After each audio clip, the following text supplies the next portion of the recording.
मनीष कश्यप जी अगर इस बात को सुन पाए तो स्पष्ट जानिए बिहार जो है आपको उसी रूप में देखना चाहता था और उसी रूप में खोजना चाहता है कि जिस रूप में आप थे और कर रहे थे। अगर मनीष कश्यप गलती रहते तो क्या मदुरई से बिहार आ जाते और बिहार से उनका आज रिहाई हो जाता।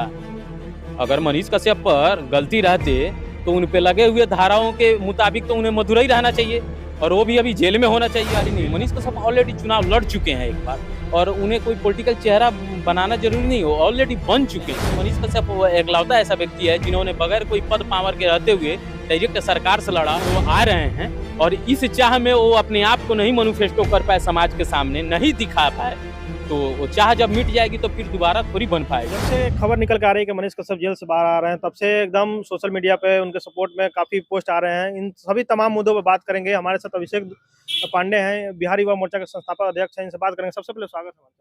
सत्याग्रह टाइम्स के जितने भी देखने वाले बंधु हैं, जितने भी दर्शक हैं, सभी को मेरा नमस्कार प्रणाम। हम अभिषेक पांडे सामाजिक संगठन के कार्यकर्ता और आप सबों का आगाज अभिषेक पांडे आप सबों को नमस्कार प्रणाम करते हैं। बात है मनीष कश्यप की, तो मनीष कश्यप बिहार का एक लाल है। मनीष कश्यप जो हैं बिहार के उत्थान की बात करते थे। मनीष कश्यप अपने आप को बिहार के उत्थान की मुद्दा पे रखे थे, जिसलिए आज बिहार पूरा प्रशंसित है, उनका स्वागत का तैयारी कर रहा है उनकी जब रिहाई हो रही है। क्या आप जो पूरा समर्थक एकदम से बोल रहे हैं मिठाइयाँ बांटेंगे, क्या आप भी मिठाई बांटने के लिए तैयार हैं? बिल्कुल, मनीष कश्यप के लिए पूरे आम जन मिठाई, वो मिठाई होटल का नहीं होगा, वो सबके घर के खुशी का होगा, सबके अपने मेहनत का बना होगा। मनीष कश्यप सबको मेहनत से उबारना चाहते थे और उस बिहार को सुनहरे अक्षर में लिखवाना चाहते हैं जिसे सबकी देखने की चेष्टा है। तो इसलिए सब कोई खुशहाल है और सब लोग बेहतर से बेहतर अपने ओर से उनका स्वागत करने का तैयारी कर रहा है। मनीष कश्यप का समर्थक है, उनको फिर से पुराने रूप में जो ग्राउंड पे उतर के एकदम रेलाई वाला जो उनका तरीका था वो देखने के लिए बेताब है। क्या फिर से अगर जेल से बाहर निकल के आते हैं तो क्या वो तरीका देखने को मिलेगा? बिल्कुल मिलेगा, क्योंकि जिस व्यक्ति की कठिनाई से सामना होती रहती है ना, तो उसे घबराहट और उसे छोटी-मोटी चीज़ों से टेंशन नहीं होती है। और ये मत सोचिएगा कि 9 मंथ रह के मनीष कश्यप घबरा गया या सोच में पड़ गया, ऐसा कोई बात नहीं होगा। ये स्पष्ट बात है कि मनीष कश्यप आएँगे तो फिर उसी आवाज़ में, उसी गर्जन के साथ में गरीब युवाओं और पिछड़ा अति पिछड़ा का मुद्दा रखेंगे अपने चैनल के माध्यम से। क्या जब मनीष कश्यप जेल नहीं गए थे तब से एक सवाल निकल के आ रहे थे कि जब वो जेल में जाएंगे, अगर जेल से बाहर निकलेंगे तो 180 दिनों में सरकार गिरा देंगे। क्या वो चुनौतियों को फिर से सामना करना पड़ेगा? एक बात जान लीजिए कि मनीष कश्यप आज तक जो भी व्यक्ति लड़ते हैं ना, तो किसी करप्ट व्यक्ति से लड़ते हैं, पदाधिकारी से लड़ते हैं, अधिकारी से लड़ते हैं या किसी व्यक्तिगत किसी नेता मंत्री से लड़ते हैं। लेकिन मनीष कश्यप वो एकलौता ऐसा व्यक्ति है जिन्होंने बगैर कोई पद पावर के रहते हुए डायरेक्ट सरकार से लड़ा और वो भी लालू परिवार से लड़ा। वो भी लालू परिवार से लड़ा जिन्होंने 70 वर्ष से राज करते आ रहा है, इसलिए उन्हें एनएसए लगा और उन्हें जेल 9 मंथ रहना पड़ा। उनके समर्थकों का कहना है कि कब तक वो माइक पकड़ेंगे, अब तो उनको चुनाव लड़ लेना चाहिए।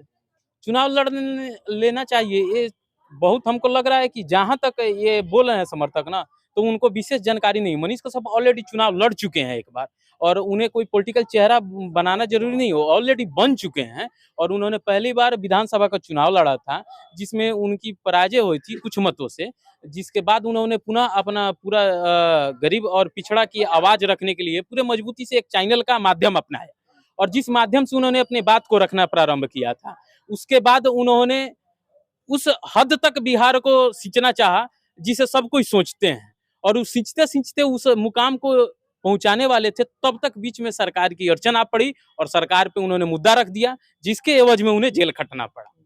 हम इसलिए सवाल कर रहे हैं क्योंकि जब मनीष कश्यप वीडियो डालते थे तो काफी मिलियन में व्यूज आते थे, तो क्या वो फॉलोअर्स को वोट में तब्दील करना या जनता के बीच जाना, क्या वो दोनों को कंपेयर कर सकते हैं? देखिए, व्यूअर और फॉलोअर जो होती है ना, वो आपकी वीडियो देखने के लिए होती है, वोट देने के लिए नहीं होती।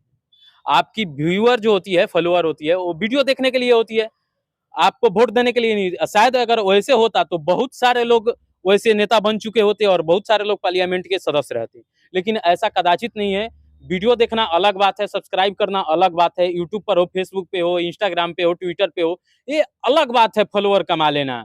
लेकिन वोट पाना, बहुमूल्य वोट बोला जाता है उसे, वो बहुमूल्य में आता है, वोट जो है बहुमूल्य में आता है। तो इसलिए कदाचित उचित नहीं है कि जहां तक उन्हें फॉलोअर है उतना वोट मिल जाए। उनका फॉलोअर हो सकता है कि आपको बता दे कि रांची का, उनका फॉलोअर हो सकता है कि कश्मीर का हो। क्या वो लोग आकर बिहार में मत थोड़ी दे देंगे? तो मत तो बिहार के लोगों को ही देना है ना, तो मत अलग पाना है, फॉलोअर व्यूअर कमाना अलग बात है। दोनों का कंपेयर एक नहीं हो सकता है। यानी कि आप मानते हैं कि उनको चुनाव लड़ के जीत जाना यह बहुत बड़ा कठिन है? दो दो पार्टी से सामना कर रहे हैं। दो पार्टी जो बिहार पर लगातार 75 वर्ष से राज करती आ रही है, वैसे पार्टी से अगर लड़ रहे हैं तो बहुत कठिन परिस्थिति से गुजरे हैं। जिस प्रकार से एनएसए से गुजरे हैं ना, सेम उसी परिस्थिति से उसमें भी गुजरना होगा। जी। क्या एक तरफ सवाल आ रही है कि वो जब जेल से बाहर आएंगे तो एकदम से ग्राउंड पर फिर से उसी नजर आएंगे? बिहार का लोग तो यही चाह रहा है, इसी चाह के लिए उनका आगाज किया है, इसी चाह के लिए उनको आवाम ने उनको स्वीकारा है, इसी चाह में बुलाया है। और इसी चाह में जब वो आ रहे हैं और इस चाह में वो अपने आप को नहीं मैनिफेस्टो कर पाए, समाज के सामने नहीं दिखा पाए, तो वो चाह जब मिट जाएगी तो फिर दोबारा थोड़ी बन पाएगी। मनीष कश्यप जी अगर इस बात को सुन पाए तो स्पष्ट जानिए, बिहार जो है आपको उसी रूप में देखना चाहता था और उसी रूप में खोजना चाहता है कि जिस रूप में आप थे और कर रहे थे, आपकी गलत में भी साथ दे रहा था तो सही में भी साथ था। हो सकता है कि कभी कभी सही सुधारने के लिए गलतियां का भी साथ देना पड़ता है, तो इसलिए थोड़ी गलती से अगर बेहद गलती सुधर रही है तो थोड़ी गलती करना जरूरी होता है। उसी रूप में रहिएगा तो बेहद प्यार पाइएगा, अन्यथा उस रूप को त्यागिएगा तो शायद बिहार पहला वाला प्यार नहीं दे पाएगा। क्या आप मानते हैं कि जब तमिलनाडु प्रकरण हुआ उसके बाद से मनीष कश्यप एनएसए लग जाता है, क्या वो सच में मनीष कश्यप गलती किए थे तमिलनाडु प्रकरण में? अगर मनीष कश्यप गलती रहते तो क्या मदुरई से बिहार आ जाते और बिहार से उनका आज रिहाई हो जाता? अगर मनीष कश्यप पर गलती रहते तो उन पे लगे हुए धाराओं के मुताबिक तो उन्हें मदुरई रहना चाहिए और वो भी अभी जेल में होना चाहिए। अभी बेल का तो कोई संचार भी नहीं था, उसमें सुचारू रूप से किसी प्रकार की समाचार नहीं आनी चाहिए, लेकिन ऐसा नहीं था। क्या वो अंदर गए, उसके बावजूद भी मनीष कश्यप का आवाज शायद पहले से दुगुना और ज्यादा बढ़ गया। ऊर्जवानित होकर युवा उनसे ज्यादा पहले उनके तरह चिल्लाना चालू कर दिए थे बिहार में। ये कभी सोचे थे, किसी के लिए देखे थे? नहीं ना देखे थे, नहीं ना सोचे थे। तो इसलिए क्योंकि सच्चाई था, इसलिए युवाओं ने और यहाँ के गार्जियन जो भी थे वो अपने युवाओं का साथ दे रहे थे और इसलिए लोग आगे बढ़ चढ़कर उनका साथ दिए। चलिए, इन तमाम मुद्दों पर बात की इसके लिए बहुत बहुत धन्यवाद।